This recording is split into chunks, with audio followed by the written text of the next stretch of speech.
Tonight, Port Lincoln locals urged to be alert after a spate of online scams, and rural pharmacies set to deliver COVID-19 vaccines. From our 7 Spencer Golf Studios, your nightly news with John Hunt begins now. Good evening, everyone. Port Lincoln Police are on alert after receiving several reports of increased cybercrime activity, which is costing victims thousands of dollars. They're urging locals to remain vigilant and carefully guard their personal details. Cybercrime is on the rise. Online scammers setting their sights on Port Lincoln locals in recent weeks. We're very concerned that this sort of behaviour is ongoing, and we're very concerned the fact that members are trusting people that are ringing them, asking them to allow access to their computers or to their bank accounts. Over the past 2 years, Lincoln Computer Centre has seen hundreds of residents tricked into giving personal details away. We've dealt with scams totalling over $600,000 just amongst our local community. And that's not even all of the scams that have been perpetrated. No one immune to these attacks, with scammers becoming increasingly convincing. It's tricky because the calls are convincing. So this week we've seen people called by pretending to be the NBN, and we've seen people pretending to be Amazon Prime. The public urged to think twice before giving out their banking or computing details. But you have to be careful. Even when it looks genuine, you still have to double check. We're encouraging the public to ensure that they don't release any details either by phone or by internet or their computer to allow people to access those devices. If you believe you have been scammed, contact your bank or the police immediately. Dylan Smith, 7 Spencer Golf News. The latest crime statistics for New South Wales have been released, painting a bleak picture of violence in Broken Hill. The city named one of the worst in the state for assaults and domestic violence offences. It's called the hidden pandemic, one that could be lurking behind any closed door. And when it comes to domestic violence, Broken Hill is a red zone. You will know somebody who's experiencing violence, whether you know about the violence or not, but also you're very likely to know somebody who's perpetrating violence. The latest figures from the New South Wales Bureau of Crime Statistics show Broken Hill has the 5th highest proportion of domestic violence assaults in the state. Our officers are unfortunately involved in a lot of their time spent in investigating family and domestic violence. 229 physical DV assaults reported in the 12 months to March. That's a decrease on the previous year, despite statewide rates of domestic violence going up. It's not just domestic violence, it has such a ripple effect on the community. It is something that really the police are so focused on addressing. White Ribbon says prevention is better than a cure. 95% of perpetrators are men, with educating boys at an early age a key focus for the organisation. If you are using violence and abuse, get in contact. Absolutely, that's a first step. Broken Hill also 4th worst for general assaults and 3rd worst for attacks on police. They say violence of any kind towards anyone simply won't be tolerated. There are offences that relate to that you can go to jail, and people need to realise that. Lachlan Itter, 7 Spencer Golf News. And if you or someone you know is experiencing domestic violence, you can contact 1-800-RESPECT for 24 hours, 7 days a week support. A Mid-North sawmill has been successful in the latest Forestry SA tender. Jamestown's Morgan Sawmill is one of 3 companies to receive preservation log supply for 1 year. But sawmill owner Luke Morgan says the new contract won't benefit them at all, with their log supply due to run out. I've got log till the end of the month, and then I've got some residual log after that.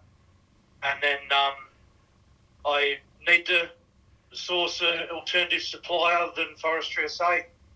He says they're continuing to work with the state government on a solution. Access to the COVID-19 vaccine is set to be expanded in South Australia, with the state government allowing regional, rural and remote pharmacies to provide the jab. The move is aimed at boosting vaccination numbers However, only one type will be available. The COVID-19 vaccination rollout set to receive a much-needed boost. So South Australia will be the first state to activate its whole rural and regional pharmacists to the vaccination rollout. State government announcing they're considering allowing 100 rural and remote pharmacies to administer the vaccine. However, they will only supply the AstraZeneca version. At this stage, it is the AstraZeneca vaccine. We're in discussion with government at the moment to extend the range of those of what vaccines are available through community pharmacies. The news comes as the country's peak immunisation advisory body changes the advice for AstraZeneca. It's now only recommended for eligible people aged over 60, with those younger urged to get Pfizer. It's been endorsed by National Cabinet a week or two ago. We're now finalising our plans, seeking approval from the Commonwealth, and we hope that those vaccines will be starting to be delivered in about a month's time. It's hoped the rollout expansion will enable South Australians in rural and remote areas greater access to the vaccine, while also helping to increase the number of people vaccinated across the state. So to have our SA Health clinics, the GP network and the pharmacists working together, I believe will certainly give us an opportunity to give every South Australian an opportunity to be vaccinated.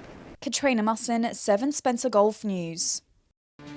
Still to come tonight, the Whalers Way rocket site, the focus of an information session in Port Lincoln. And a unique piece of art goes on display in Port Pirie.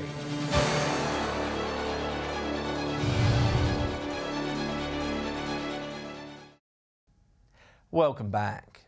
The Murray-Darling Basin Authority says extra water releases from Menindee Lakes have now stopped. 60 gigalitres of water was released downstream at the request of state governments, following drier than anticipated conditions in the southern basin. Small releases of 500 megalitres per day will continue. While the Lake Menindee Inlet has now been closed, the MDBA says water is still entering Lake Wetherill and Lake Permamaru, which are expected to fill to capacity. Tourism leaders and concerned locals have voiced their thoughts about Southern Launch's proposed rocket test site at Whalers Way. It comes after the company received the green light to launch 3 rockets before the end of the year. Getting the green light to blast into space. Southern Launch preparing to send 3 rockets into orbit from the Eyre Peninsula by the end of the year. The team is very excited, as are a lot of our supporters, as we move towards realising this great step for Australia and the local area. The company hosting an informal information session in Port Lincoln this morning. Local resident and tourism operators having the chance to voice their opinions. As we understood, it is a sanctuary and it was always going to be a sanctuary. So it's a bit alarming. Many raising concerns about the lasting impact on the environment. The simple fact is that this is going to now become a site of industry. You know, you can't launch a rocket and still keep the place as a pristine piece of wilderness. Meanwhile, Southern Launch closed the Whalers Way site yesterday in preparation for construction of the launch pad. At the moment for 2 weeks, and that's to give us time to get the graders in, get rid of the corrugations. Another session will occur at a later date. Dylan Smith, 7 Spencer Golf News. The South Australian Government has called for patience on the state's roads, with more than 90 road and rail infrastructure projects currently underway. But a local Whyalla MP wants a sure commitment from them to upgrade a deadly stretch of road. It's the $1.5 billion infrastructure blitz aimed at modernising South Australia's ageing highways. The state and federal governments urging patience from motorists, with 90 projects happening across the state. Almost everywhere you look, there are work gangs out changing the landscape of our road network. It is just a wonderful outcome. 6 of those are in the Spencer Gulf, with the Eyre and Lincoln highways benefiting. The member for Giles wants more to be done, saying the government's priorities are elsewhere. The approach to date has been ad hoc, incredibly slow. At this rate, it's going to take decades to do the necessary work. He wants a full commitment to duplicating the Augusta Highway between Port Wakefield and Port Augusta. The member for Grey says those funds have already been allocated. Planning is underway at the moment, and I'm pretty hopeful that by the time we finish Port Wakefield, we should be able to start pushing north on that project. The RAA welcoming the commitment to local roads. We know there's more to come in the Eyre Peninsula region, with 125 million being spent on the Eyre Highway and the road network. Mark Zeta, 7 Spencer Gulf News. A former Port Pirie resident's legacy will live on after a historic piece of art was put on display in the city last night. The Regional Arts Centre will now be home to a totem pole, which is also helping celebrate the YMCA's history.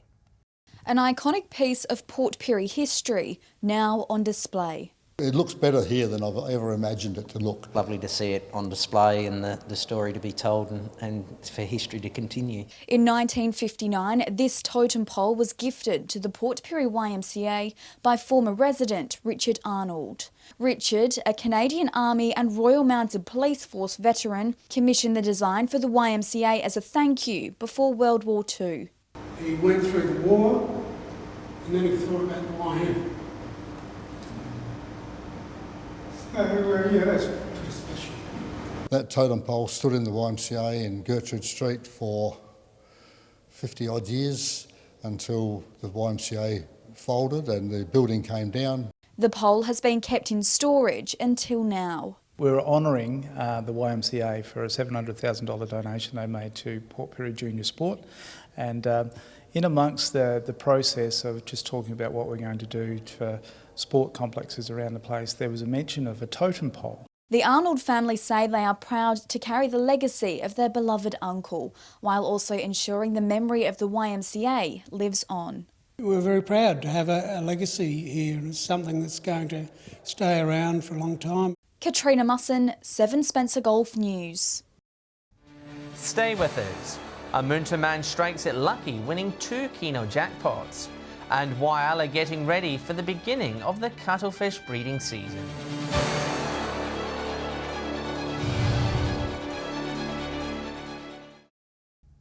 A lucky Moonta man is on cloud 9 after scoring 2 Keno Spot 8 prizes in the space of 4 days, netting him a total of $100,000. The man scored the first $50,000 Keno Spot 8 prize last Saturday, before scoring another $50,000 win on Wednesday. He says after his first win, he felt lucky and decided to play a bit more when luck struck twice. Both wins were purchased at the Moonta Hotel. Broken Hill businesses are being invited to come together once again to learn how they can capitalise on the Monday Bash. The session will be held at the Civic Centre on Monday and comes after more than 80 businesses attended a similar meeting last month. Local traders told a collaborative approach is needed to attract festival goers to the CBD in the days before and after the main event near Silverton. More information can be found on Council's Facebook page. A much-loved Whyalla event is back in full force after a scaled-down program was run last year due to the coronavirus pandemic. Cuttlefest 2021 will begin with a community celebration on June 27th, with hundreds of tourists expected to visit the Northern Spencer Gulf. It's back, better than ever. Cuttlefest returns with a full schedule of events celebrating the giant Australian cuttlefish's breeding season near Point Lowly. The Whyalla City Council keen to unite the community while also capitalising on the rise of domestic tourism. We're very excited. I know the dive guys are nearly completely booked out. It's kind of book on the day and you might be lucky to get a spot, so definitely worth going down and having a look. Local dive operator Tony Bramley is happy things are returning to normal after last year's interruption. This is shaping up to be the best season we've ever had for visitors. Even over last year, which was a record last year, the numbers this year are easily on track to exceed that. The event bringing in much needed tourism dollars to businesses like Mr. Bramley's. Demand for dive experiences and snorkeling with the mysterious creatures is high during the event. There's always been a big interest in the cuttlefish, and because it's coincided with record numbers, we've had fantastic results last year and this year. Festivities kick off with a community celebration later this month, followed by 8 weeks worth of activities. It's fantastic to get everyone involved, and obviously with everything with COVID, it's nice to bring people together again in whatever way, shape and form we can, and to get them to know more about cuttlefish themselves. The full program is available on the event's website. Mark Zita, 7 Spencer Gulf News. Much-loved musicians and iconic artists from the 1950s will make a comeback this weekend. The Broken Hill Repertory Society winding back the clock with a toe-tapping concert showcasing young local talent. Walking onto the stage and taking a step back in time. The 50s to make a fleeting return at Theatre 44. Doing all the 50 songs is really cool to do all the old stuff because we wouldn't usually do it. 30 local children performing songs written before their parents were born. The ones I'm singing are like musical theatre songs, and I like musical theatre songs. I mean, they're a bit different than modern songs these days. And they'll be performing in front of a live audience this weekend. We don't have to book in for COVID reasons anymore, so we can have a full house if we want to. A toe-tapping show will have the audience singing in the rain and rocking like a robin. While there's plenty of ensemble songs, solo performances are also on the set list. I'm doing La Vie en Rose, Fly Me to the Moon and Fever. It may not be the kind of music these rising stars are used to, but they've taken it all in their stride. They're loving it. Yeah, they really are. They enjoy having a challenge. Doors open 2 p.m. Sunday. Lachlan Itter, 7 Spencer Gulf News. Stay with us after the break. We will preview the weekend's local footy action. And we'll have the all-important weekend weather details with Alex Sykes.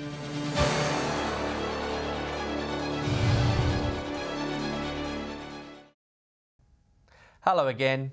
After a week off for interleague footy, players will return to their clubs this weekend to begin the second half of the season. With a preview, here's our experts with their tips. Hello and welcome to round 8 of SGL football. The Lions make the trip to Port Augusta to face West at Central Oval. The Lions had a big loss last round of South Augusta and be looking to bounce back in this one.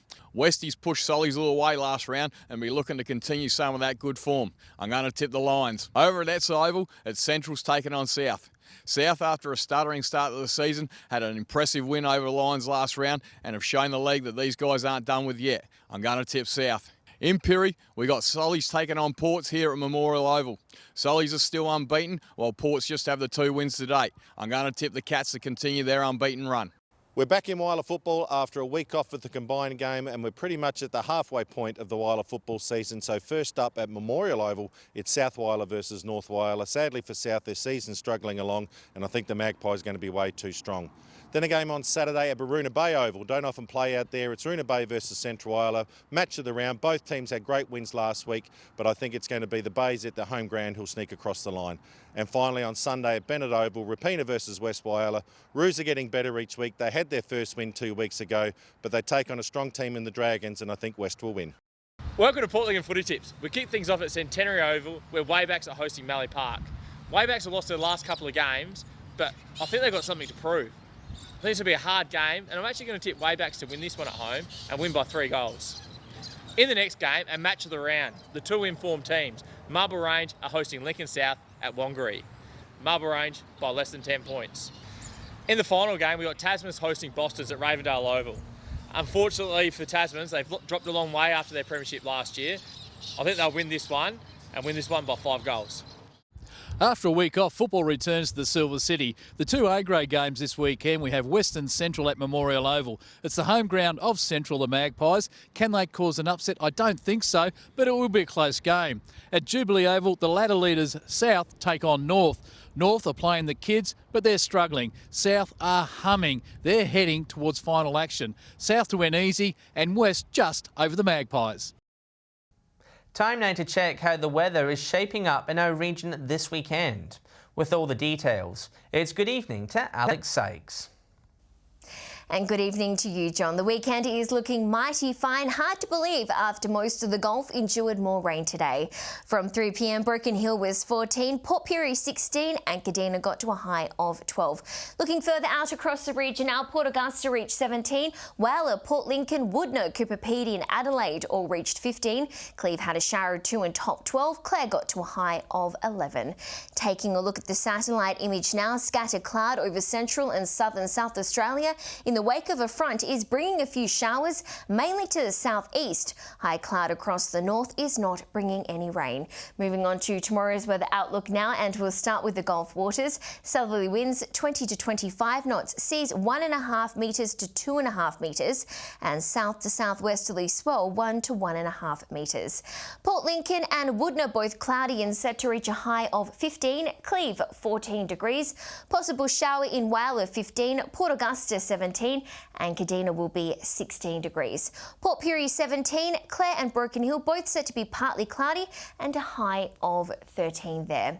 And on Sunday, similar conditions forecast, partly cloudy across the Gulf, temperatures are set to be in the mid-teens. Looking further into next week now, partly cloudy across the Gulf and temperatures again in the mid-teens on Monday.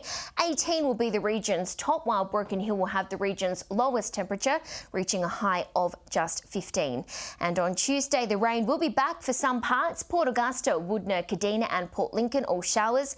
Partly cloudy elsewhere and temperatures in the mid to high teens. And that's all the weather from me for tonight. I hope everyone has a lovely weekend. I'll see you soon with a weather update. It's back to you, John. And that's the local news for tonight and the week. Thanks for joining us. I'll have updates later, and Ruby Kameen will be with you on Monday at 7 p.m. Until then, have a great weekend. Good night.